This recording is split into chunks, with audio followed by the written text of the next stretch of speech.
నేను నమ్ముకున్నాను ఓపిక కోరిక తీరికతోటి. ఇప్పుడు నా పిల్లల్ని గవర్నమెంట్ స్కూల్ నుంచి బంద్ చేసి ఇద్దరికి కలిపి ఒకరికి 1,50,000 3 లక్షలు సార్ అడ్మిషన్ ఇప్పించాను.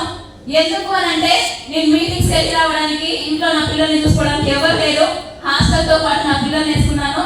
నా టీం ఏమో నిజామాబాద్ నిర్మల్ చాలా దూరంగా ఉంటుంది. నేను వచ్చేసరికి 3 అవుతుంది 4 అవుతుంది తెల్లదన్న. నా పిల్లల దగ్గర ఎవరు ఉన్నారు.